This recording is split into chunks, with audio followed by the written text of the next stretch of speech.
Good evening, everyone. I'm Tobias Madden, and I'm the author of Anything But Fine and the upcoming YA novel, Take a Bow, Noah Mitchell. I'd like to begin by acknowledging the traditional owners of the land from which we're streaming today, which for me is the Gadigal people of the Eora Nation, and pay my respects to their elders, past, present, and emerging. I'd also like to extend a very warm welcome to any First Nations people joining us this evening. This month, Booktopia is celebrating everyone's favorite young adult books, and tonight I am thrilled, no pun intended, to be joined by the #1 New York Times bestselling author of One of Us is Lying and the upcoming twisty young adult thriller, Nothing More to Tell. Please welcome Karen M Mcmanus. Hello. How are you Great to today? be here. I'm good. How are you? Yeah, doing very well. I'm so excited for this chat. Before we Me get too. into it, just a quick note for viewers, please feel free to show your support for Karen in the comments on this video, and do let us know if you've read any of her books or if you've already pre-ordered her latest book, Nothing More to Tell, which if you haven't, you can get a copy right now along with my next book, Take a Bow, Noah Mitchell, from booktopia.com.au via the link in the Booktopia bio. Now, Karen, before we dive into our kind of nothing more to tell discussion, I thought we'd start with just a few kind of more general questions. So you studied journalism at university. How do you think this influenced your writing? Yeah, I think it influenced it a lot. I mean, interestingly enough, I never used that degree professionally. I got a graduate degree while I was working in PR because I didn't like PR. And I worked with a lot of journalists and I thought maybe I would like that better. And I really enjoyed getting the degree. But as soon as I was done with it, I thought, no, I don't want to do that either. Unfortunately, I eventually figured out what I was supposed to be doing, which was writing books. But what I love about the degree and what I find so helpful is that almost all of my books contain some element of a media presence. And so it's helpful from that respect, just the knowledge of how a story would be covered and who would be covering it and what kind of things they would be thinking about and asking about. But just in general, I think when you're writing a mystery, studying journalism does teach you to look for the holes in the story and to anticipate the questions that your audience is going to have. And so it's very helpful from that respect, even though I technically was never a journalist. I feel like now I want to do a journalism degree just so I can find all my own plot holes. Everybody should do one. And so, you know, you mentioned you sort of never intended to be a journalist. When you were growing up, did you want to be an author? Was that something you ever imagined? Yes, it was the first thing I ever wanted to be. When I was 8 years old, my teacher, my second grade teacher, had us all write a story in class. And I was just blown away by that concept. Like, write a story? That's a thing that I could do. Yeah, and I loved it. Yeah, like you can just do that. Anyone can do it. That's incredible. And I loved it. And she, bless her, saw that, and really encouraged me to keep going for years, all through elementary school. And even beyond that, she stayed in touch with me. And I loved to write stories. But when I got older, as a teen myself, I just didn't really think it was a real job that I could do. It didn't seem realistic. And I had other interests too that I was starting to develop, was a little bit less shy, a little more social. And so I thought, well, writing, that's a thing I did when I was a kid. And I'll just put it aside like lots of other things I did when I was a kid. So it did take a while for me to come back to it, but it's the first thing I ever wanted to do. I feel like a lot of authors have a similar experience where writing is this thing that they love when they're younger, but then, yeah, no one tells you it's a career. You just think it's a hobby, like something you have to do for fun. But then as you get older, you're like, no, I'm really good at that. And that's actually what I want to do. I think it's a really interesting journey that a lot of authors go on. Or you'll tell like the well-meaning adults in your life, like, I want to be an author, and they'll say, oh, honey, no. Yeah, exactly. That's not a real job, sweetie. No, I know. When you were younger, did you have a literary idol, someone that you really looked up to, or even when you got back into writing as an adult? I got back into writing really because of Suzanne Collins, because I was going on a business trip from Boston, where I live, to Oregon, which all the way across the country. It's a long flight and I had nothing to read. So I went to the airport bookstore and bought just what was on display, which was The Hunger Games. And I read it during that flight, finished it in maybe 4 hours. And I just got obsessed with that book. And it was the first time in a really long time that I wanted to write. I was inspired. I felt like creating something. So I kind of owe my entire career to Suzanne Collins. And what's kind of cool is that we now share an agent. Oh my God, that's so amazing. It's funny Still haven't met her because, she's kind of like elusive, but we do share an agent. That's very cool. I love how those kind of things work out. And, those full circle moments are always so special for people, I think. One thing I think all of the viewers tonight would be dying to hear a little bit about is One of Us is Lying, which is obviously a massive success in Australia, as well as the screen adaptation. Can you tell us a little bit about that whole experience for you from book to screen and that whole thing? Yeah, it's a very surreal experience for sure. And the film rights actually sold before the book even came out. Or they didn't quite sell, but they were in discussions, and then by the time we signed it, the book was out, sort of thing. And I remember, my film agent and my book agent saying to me, this is cool, but these things almost never happen, so don't get your hopes up, sort of thing. So for 3 years, I was kind of like, this is cool, but don't get your hopes up. But we kept progressing and progressing. And then they greenlit the pilot. I think that was in like summer of 2019. And so that was like a whirlwind of like, okay, now, it's time to like cast and it's time to like finalize the script and do all that stuff. And I'm flying to Vancouver and I get to be at the pilot shoot and this is really cool. And that was December 2019. So, what's coming next was worldwide pandemic. The film industry, of course, was very affected. I mean, you can't get people together. There was just a total shutdown. And so we were in limbo for quite a while, as was everyone. But they did eventually greenlight the whole season sooner than I thought that summer, and figured out, New Zealand was the place to go at the time because they were managing COVID so well.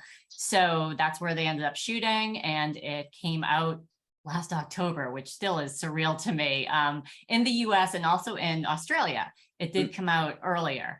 And then I think rest of the world, it was February of this year, it was on Netflix. It's so incredible. It just must be so tie-in cover we have here. This is the UK version, so it's got the Netflix logo. Yeah, incredible. It must be so surreal to see those characters come to life on screen. These people that you've created and you put all of yourself into them, and then suddenly they're actual real people up there. Yeah, it's really wild. And people always ask, oh, do they look like you think? And it's like, well, I mean, some do, some don't. I never really expected that they would necessarily, because I have very specific images in my head. But I will say the actor who plays Jake, Barrett Carnahan, he just looks just like I pictured Jake. It was the strangest experience to see his audition tape. I just thought I didn't expect that. So and did a wonderful job with the role too. They all did. They're all tremendously talented. That's so cool. So now this book here, Nothing More to Tell. Yes, there's yours as well. So pretty. I know. Mine doesn't have the sprayed edges. Now I'm jealous. Oh, you don't have the beautiful sprayed edges. No. Yeah. I mean, the covers, the green is so beautiful. I love the green. The foil is lovely. So nice. For anyone watching who would like to know a little bit more about Nothing More to Tell, obviously, which comes out here in Australia on the 30th of August. Let's give you, say, 60 seconds to give us your kind of best elevator pitch for the book. And if you have spare time, if you can do it quicker than that, you can tell us a little bit more about maybe some of your other books. I can do it in like 10 seconds. Let me tell you, I used to be a marketer. So the first thing I do for all my books is I come up with the one sentence pitch, because I want to be able to tell you instantly what it's about. So here it is. A teen journalist investigates the cold case murder of her favorite teacher whose body was found by her ex-best friend turned nemesis.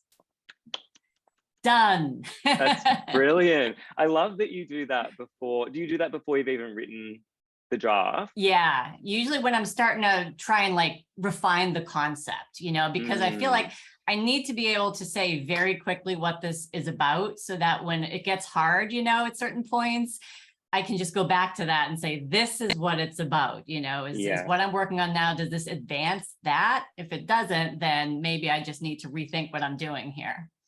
So I find it really helpful to almost have like a mission statement for my book.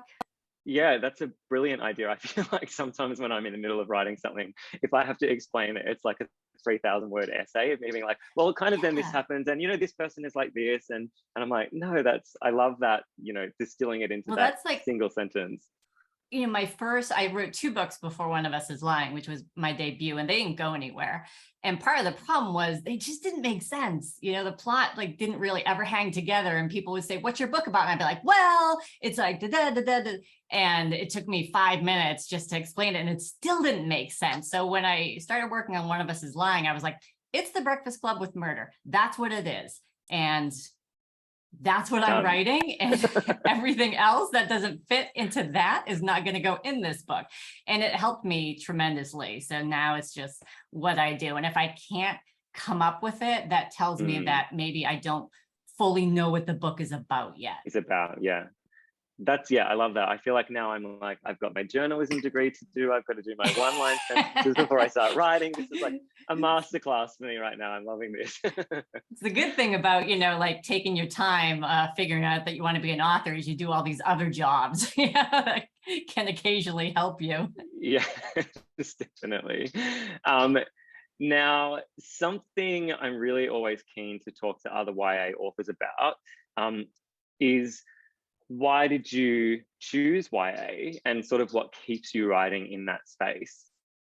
Yeah, I mean, I definitely chose it because I was initially inspired by Suzanne Collins. Yeah. But I think not only was I inspired by the story, which is incredible, but I was really inspired by the voice. And I remember sometimes I read a book and I think, oh, I love that. I mean, I could never do that.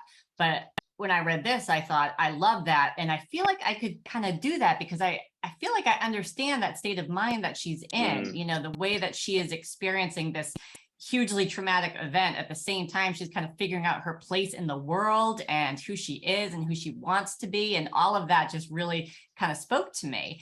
And I honestly, at the time, didn't know that much about the category. I hadn't read young adult in a while. I was not one. So I thought, that's not for me.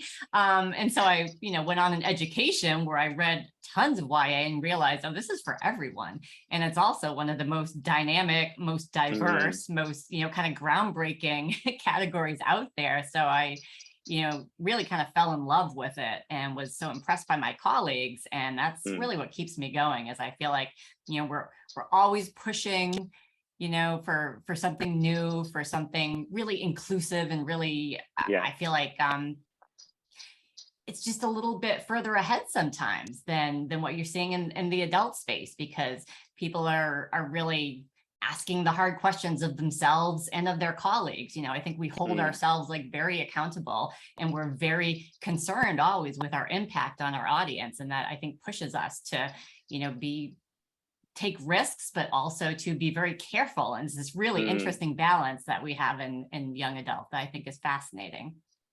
Yeah, I think you really hit the nail on the head there. It's that balance between, pushing boundaries and keeping the teen readers sort of safe and comfortable. It's a really interesting dynamic. And it's just, anytime I do like a school visit or anything like that, talking to the actual teen readers, I always have this like huge sense of relief wash over me, because I'm just like, oh, the world is in such good hands in 10 years or so. Like we're all going to be fine, because the teens, nowadays are so self-aware and so switched on and so kind of globally minded and conscious of the environment and all of that stuff. It's really fantastic to see. And I feel like those reminders of who we're writing for are so important, because, it's not often that you connect with the teen readers, as much online and that sort of stuff. You sort of hear from the adult readers, but meeting them in real life, you go, that's right. This is so fantastic to have these people as, the main audience. It's really cool.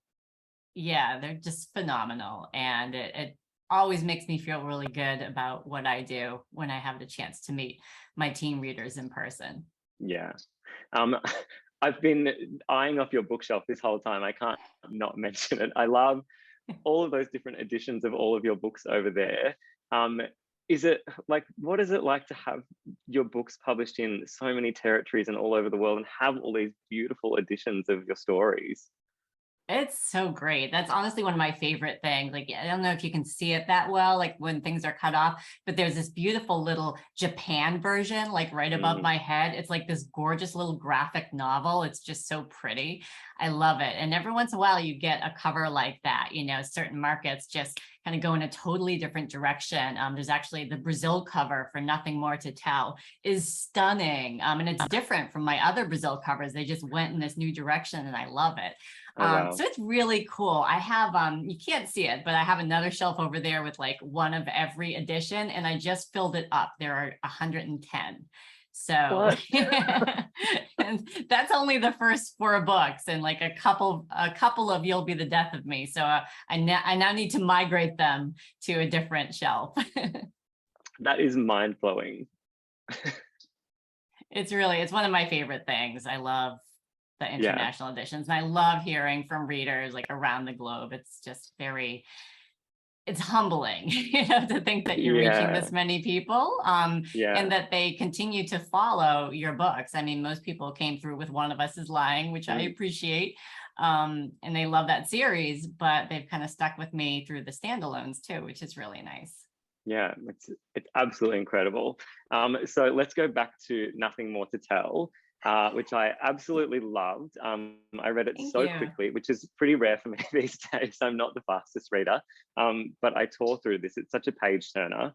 I loved the true crime podcast angle. It was so interesting and such a cool way into a story, and so topical, obviously, because so many people listen to those podcasts. And I loved all of the little... Yeah, I actually don't. I'm one of the only people I know that doesn't listen to true crime, because most of my friends listen to it like before bed, and I'm like, how do you not just have like horrific nightmares doing this? I don't understand. But I loved all the little Easter eggs as well for anyone who's read your other books. Just so cool hearing those characters' names pop up and the other schools and stuff like that. I think it's probably safe to say that you're the queen of teen crime. So one thing I really want to ask is, to you, like, what do you think are kind of the essential ingredients for a really gripping YA thriller? For me, you know, I never want a thriller to rest on a twist. I mean, it's great if I can fool you. I love that. But I think someone's always going to figure it out. It's just the nature of the game when you're a thriller writer. And so I think people just need to enjoy the journey, regardless of whether or not they kind of see it coming. And that comes down to the characters.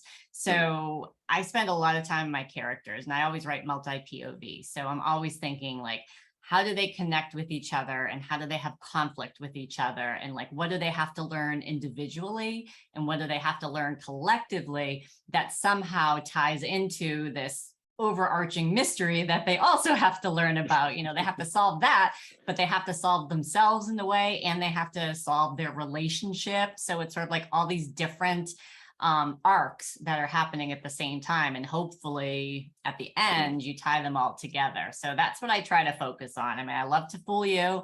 I love a good red herring. I hope your jaw drops at the end, but if it doesn't, I hope you still really liked getting to know these characters. I think that's a really interesting way to look at it. And I guess, like, you know, if you compared that to like a rom-com, you go into a rom-com knowing that the characters are going to get together. Right. But you still enjoy it along the way. Like, it's not, you know, that, because that's part of just, you know, each of those genres. And so you know what's going to happen. Yeah. So yeah, I love hearing that for you. It's about more than just kind of the whodunit, because, and I think that comes across really clearly in your books, because the characters all have, you know, their own journeys that are separate to the actual kind of core plot, you know, making them feel like contemporary YA novels kind of plus the mystery element, which I think is really cool, because then, you know, there's just so much more to get out of it for any reader. Yeah, that's my hope. I think I never necessarily set out to write mysteries, even though I love them. I was trying lots of different things when I first started. And when I first started writing One of Us is Lying, I very much thought of it as a contemporary. I was very interested in these four characters and what their life is like when their secrets come out. And it was probably halfway through that I fully understood I was also writing a mystery and like, oh, I should probably go back and put some stuff in. Yeah. There's a little more to this than I realized, but it was very much about these, individual characters and their journeys is what excited me. So, and I guess with each book I take on, it's the same. Yeah, I guess the books in essence really are kind of character studies, because you get to sort of really see the interior of their minds and their motivations and all of that stuff. So I guess the thriller angle is a really kind of, or the mystery angle is a really useful way to explore character in that way, because they're forced to like examine themselves and their, the psychology behind all of their actions and their friends and their family. And it's I think it's a really interesting lens to kind of view character through, because the stakes are obviously higher than just a normal kind of romance or something like that. So that's really interesting. I love that. And they're usually, they're a little bit shady. They're a little bit morally gray. There's always something that somebody's hiding. And that's interesting to figure out why, why are they hiding it? What's their motivation? What happens when it gets out? And how do they deal with that? So there's always some element too. And then, nothing more to tell. Bryn is a pretty straightforward character. She's the journalist. She's like trying to solve this mystery. But she's a very black and white thinker, so part of her journey is understanding shades of gray. And Trip is just a lying liar who is lying to you from the beginning, and we've got to figure out why that is. Yeah, we love a liar in a mystery. It makes things very interesting, obviously. So let's talk writing process, because obviously, I would imagine there's a lot that goes into sort of planning and plotting these kind of books. Are you a plotter? Do you plan everything in advance when you sit down to write? I am now. Yeah. When I wrote One of Us is Lying, it was, what I would call a bolt of lightning book. It came to me, it felt like it came to me all at once, and I wrote it really fast. And then I edited it pretty fast, and I got an agent fast, and I sold it fast. And I was like, look at me, I'm good at books. Yeah. Finally. But that was that book. And then Two Can Keep a Secret was my second book. And it wasn't like that. Like the idea came to me, but it wasn't fully formed, but I kind of thought it was. So I was trying to write it anyway, and it just did not work out. I had to write that book 3 times, partly because I just never plotted it. I was just making it up as I went along. I thought, that's not efficient. I don't ever want to do that again. So now I do outline pretty thoroughly when I get the initial idea, and I kind of stress test it with my agent and go like, what if this, what if that?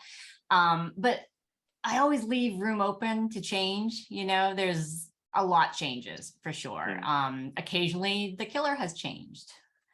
And wow. I mean, Two Can Keep a Secret, it changed 3 times because every time I rewrote it, it changed.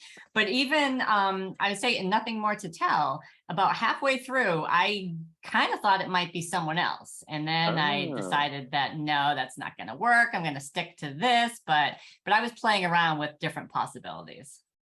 Yeah, that's very cool. I'm a kind big of fun, planner. Surprise yourself.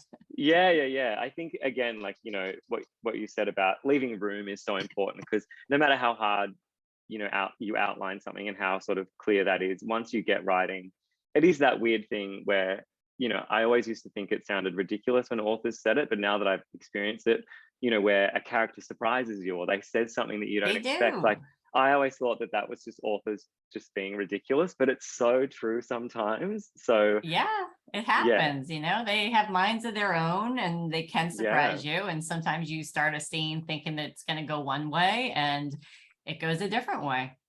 Yeah, and I think like once you really get to know those characters, you might have planned something in your outline, but then you get to that moment, you're like, that character actually wouldn't do that. Now I have to change that entire moment, which I always find really fascinating when they get that kind of mind of their own. It's really cool.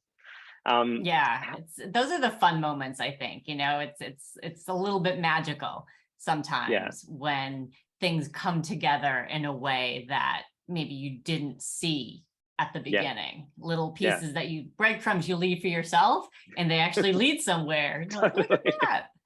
I'm a genius. Yeah. So you mentioned that, one of us is lying, you wrote very quickly. How long did it take you to sort of draft Nothing More to Tell? This one was interesting. This I feel like is one of the best mysteries I ever started with. I really loved the mystery. And I outlined it really thoroughly, and I thought this is going to be easy. And it was also 2020 though, right? So like pandemic, nobody was in the best frame of mind, but I was really struggling with it. And I thought, why am I struggling with it? Like, I've outlined it. I know what's happening. It's like solid. I don't get it. And I had this frenzied weekend where I was just like trying lots of different stuff to break through what wasn't working. There's like no energy to it. And I finally realized that the characters were wrong. I had two different main characters who I was writing, completely different characters. And the way I sort of unstuck that was I decided I was going to write it using two of the side characters from You'll Be the Death of Me, which is my fifth book, and just for fun, just to try it. And I was not going to ever use them, but that made me realize that's the problem. These characters, they're wrong. They got no chemistry. They're not interesting. I'm just going to take them out and I'm going to rethink them. So I spent a whole weekend like building them from scratch, and I started writing them, and it was like, the skies opened up and the music sang, and it's like, here's who I was supposed to be writing about the whole time. That's the first time I ever had that experience. I've had plot problems before, but I'd never had characters just not take off the way I wanted them to take off. So, but I always know now, I know when something's not right. I just don't always know why. So I just try stuff, lots of stuff. I feel like that's a great tactic because it can be literally any number of things when you're writing a book. You don't know. Do you have a favorite memory or moment from the Nothing More to Tell journey so far? I mean, it was definitely, I'd say, once I figured out those characters, and I actually wrote, I wrote Trip's first chapter, and it's still one of my favorite chapters ever. It's, him and his, he's working with his boss and his boss's dog, and he's just in a bad mood, and he's being very cynical and snarky. And I thought, okay, now I know who you are, and I know how to make you someone who is keeping a secret, and yet people are going to feel like you're giving them the real you, which was the balance I was worried about striking with him, and that I could not strike with the previous version of that character. So it's always like a happy moment when you think, okay, I know you, and we're going to work together here, and we got this. And I think he's such a fantastic character. I love Trip. I mean, they're all amazing, but it's also, I love that setting of his kind of job and his boss and the dog. It's a really cool sort of dynamic and a really interesting relationship. So I can imagine it must have been very exciting when that kind of happened for you and you got to just, work with those characters for the rest of the book. The dog, by the way, is based on my sister's dog. All the dogs in my books are based on real family dogs. So this one is my sister's big fluffy Samoyed. So I love that so much. Oh, so cute. Do you read a lot of, similar books to yours? Do you read a lot of YA crime books, or do you kind of try to steer clear? Like, I guess, especially when you're drafting your own. When I'm drafting my own, I steer clear, but when I'm not, I love reading in my own genre. I think there's so many amazing writers. I mean, I have a shelf full of them behind me, like, Tiffany Jackson and Jennifer Lynn Barnes and Courtney Summers and Kit Frick, just to name a very few. There's just so much good stuff happening right now in the thriller genre. Yeah. And what other kind of books do you like to read when you are sort of in that drafting mode, or do you not read at all? When I'm in drafting, I like to read fantasy, because that's so different, from what I'm doing, that it's a really nice escape. And I'm actually reading my friend Stephanie Garber's new book, which is coming out in September, because we're doing an event together for that. And it's so good. It's one of those things where I'm having to force myself to put it down so I can get back to my own stuff, but it's like the perfect distraction. Yeah, amazing. I love that feeling so much. And can you tell us what is next for you? So after Nothing More to Tell, which is coming out soon, I'm working on, well, I'm not really working on it anymore because it's done, but my next book is going to be the third One of Us book. Yes. So I'm finishing, I think, that series. It's called One of Us is Back, and it's going to be coming out at some point in summer of 2023. I'm not sure. It's not like done. We're doing copy edits, which, you know, as you know, you feel like you're practically done, but you're still fixing the commas and whatnot. And I think we're going to do like a cover reveal for that, maybe like towards the end of the year. Ooh. So that'll be fun for everyone to see how it's going to fit in with the other books. But I'm really excited about this one. You know, I never, every time I finish a One of Us book, I think I'm done. You know, I didn't intend to write a series, but it just, the ideas keep kind of coming to me. But with this one, I had to take out a plot thread from the original One of Us because it was really distracting. It was like a little sub mystery, and it kind of explained some motivation. So I thought it was really important, but it was extremely distracting. So I took it out, but I always sort of wished I could have figured out how to make it work, because to me, it was like an important piece of someone's background. And so I started thinking, well, is there enough there? Could I do something with that? And then all of a sudden I thought, of course, this is exactly what I want to do to finish this story. This is going to bring it all full circle. It's going to let me, you know, for years, I didn't want to go back into my original four's head because I felt very done with them. But this does actually have points of view from some of the original characters. Like I felt ready to do that, you know, so I did a mix of the two. And I just feel like they ended where I want them to be. I'm happy with how the story unfolded because I do feel like it feels more complete now. And yeah, I just hope readers enjoy it. I loved writing it, so I'm sure they will enjoy it. Do you think you'll ever kind of move into a different genre or anything like that? Would you like to write your own fantasy or anything at some point? I don't think I have the chops for that, like the world building chops. That's not my thing. I do think I might move up like age categories, you know. I think I would have a lot of fun writing an adult thriller or adult mystery. That's probably where I would go if I was going to do something a little different. That's exciting. I'm sure you have a million projects on the go anyway. So it's always like, when do you get time to write all of these stories? I know, that's the thing. There's only so many hours in the day, but I do have another YA that will be coming out after One of Us is Back. So that's actually what I'm sort of playing around with and drafting now. Probably a 2024 book. But after that, you know, it's kind of wide open, and I may just take a minute and think about what comes next. I feel like I have not had a moment to think in like 8 years. So which was good. It's all good. But how many books was that in those 8 years since One of Us is Lying? 8 books. In 8 years. Wow. Yeah.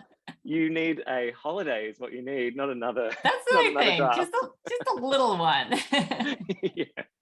Absolutely. I mean, I think that's probably a great note for us to wrap up this evening. Thank you so much to everyone who's tuned in to watch our little chat. Be sure to tag all of your friends and family in the comments if you think they would like to hear more about Karen and her brilliant books. Karen, thank you so much for joining us tonight. It's been an absolute pleasure to chat. Yes, it was a lot of fun. And can you tell everyone where they can find you online? Yes, I am on Twitter and Instagram at WriterKMC. Very easy, Writer KMC. I will. We might pop that in the comments as well, so, or in the caption, so people, I'm sure you'll be tagged, so it'll be very easy for people to find you anyway. And for everyone watching, if you enjoyed this chat, you can order both of our latest books, Nothing More to Tell and Take About Noah Mitchell. That's such a great cover. Thank you. I'm obsessed with this. It's like my dream cover. I'm completely obsessed. And the green and the pink actually look really nice together. I think they're a nice pair. They do. So you can order both of these on booktopia.com.au. The link is in the Booktopia bio.